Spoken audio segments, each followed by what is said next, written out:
It's beer o'clock on Real Ale Craft Beer, and right off the back of my Marks and Spencer's British Lager review, we're going to review their Belgian Lager. I'm reviewing this beer within 5 minutes of reviewing the British Lager from Marks and Spencer's. And if you want to see that review, of course, have a look. Marks and Spencer's British Lager. Have a look on YouTube. You'll find it. But I want to compare it to the Belgian Lager.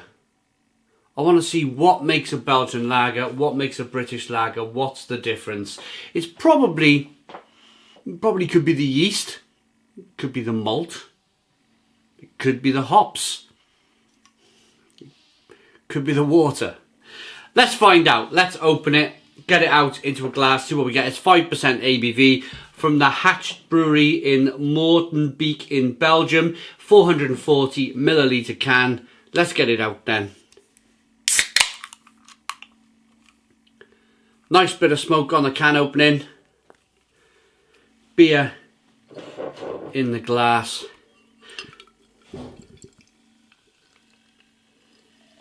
Ooh, it's slightly lighter. I'm looking at it now. It's slightly lighter. I mean, I could go and get it, but I want you to watch the videos side by side. So I'm not going to kind of cross-pollinate beer reviews.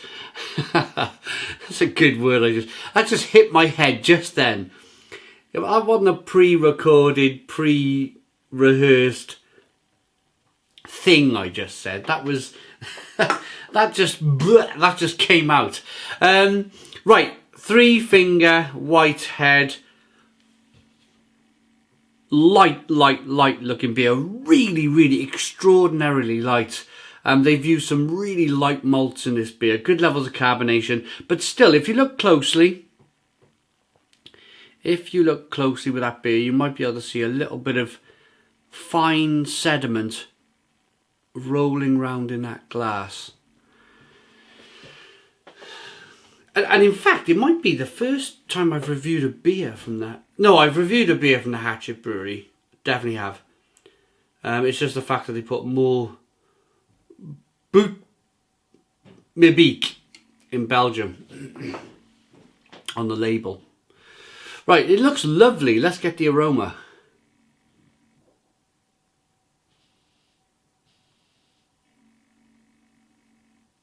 Yeah, I think it's yeast strains. That's made the difference here. This has got more of a lemon and lime aroma from the hops. The British Lager was brewed by Woodford's. You know the old Woodford's Wherry? You get the ale kits in the supermarket sometimes, or someone like Wilkinson's or something like that. But Woodford's Wherry is a really nice beer in the bottle. I've reviewed it in the bottle. But you could definitely pick up that Woodford's yeast was used to make the British Lager. In terms of this Belgian Lager,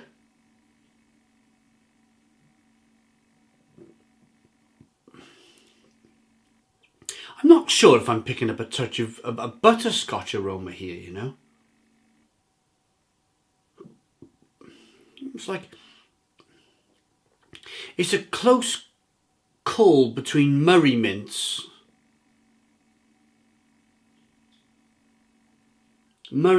and the dreaded butterscotch.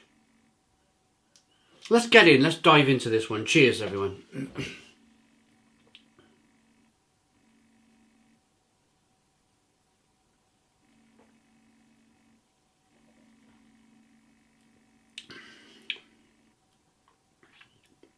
Oh,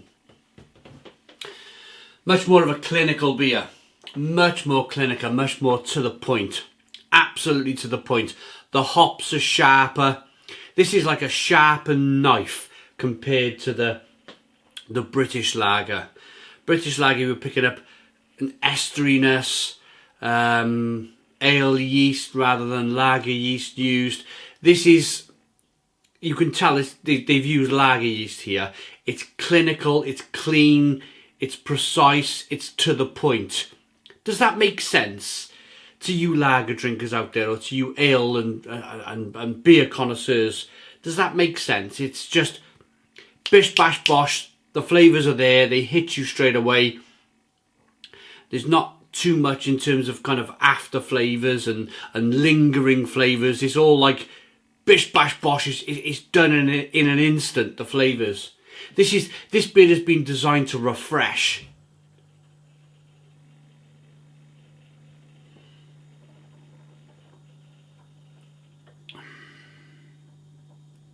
Really lovely and refreshing and drinkable. Carbonation pushes the beer around the inside of the mouth. It's just so crisp.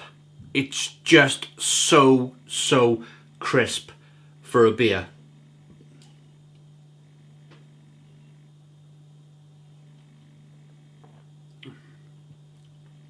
Little bit of lemon and lime. Nice amount of bitterness on the back end. Little bit of the smallest amount of sweetness to begin with. I think the difference with this beer, in fact, I'm going to go as far as saying I've not looked at the ingredients on the back of this can, but I reckon this is not an all malt lager. I reckon this maybe a bit of rice, maybe a bit of corn, or maybe a bit of maize. I don't know which one. Maybe it's time to find out. Let's have a look. Oh, I'm getting good at this in my old age. Right, I'm going to get the can. Let me get the can for you. And the British beer. And we're going to cross-pollinate for a moment.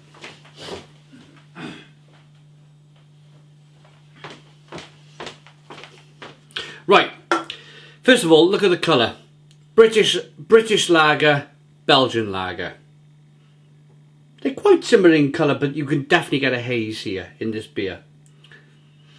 And that's a bit of a yeast haze going on in there. A sedimenty haze. I'm going to prefer this. I think the British lager for me wins.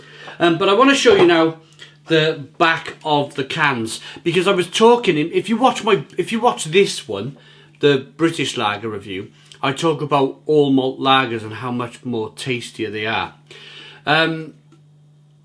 Wow. Right, ingredients for the British lager: water, malted barley, hops and yeast. 4 natural ingredients. This beer would conform to the Reinheitsgebot in Germany if it needed to. Pure beer. This: water, malted barley, maize, hops, wheat, antioxidant, ascorbic acid and yeast. You do, without a shadow of a doubt, you pick up. This is the Belgian lager. I'm surprised that the Belgian lager turned out to be the worst beer out of the two. I really am, because if you look at Belgian brewing as a whole, the traditions and just how fantastic their beers are. Yes, we have some fantastic, amazing breweries in the UK, but they generally, the breweries are a lot younger. They're making kind of IPAs and pale ales and porters rather than kind of crisp, clean lagers. You know, if you think of British lager, you think of Carling instantly. So I'm really surprised that the Belgian lager turned out to be the worst beer. I never wanted it to be a comparison video.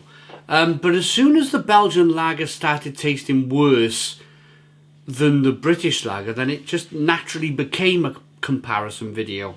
How I tie these two videos together, I don't know. Maybe I create some kind of playlist, or maybe I leave a link in the description box to the British lager review so you can watch them side by side. Or you just stick it in the YouTube search bar above. Marks and Spencer's British lager, and you'll see my review. Right, rating for the Belgian lager then from Marks and Spencer's, nowhere near. I give the British beer an 8 out of 10. The British lager got an 8 out of 10. This gets a very poor 5. 5 out of 10. Nowhere near as good. Thanks for watching. Please put your comments in the comments box. Subscribe to our daily beer and food reviews. Give us a big fat thumbs up. Boom. Cheers.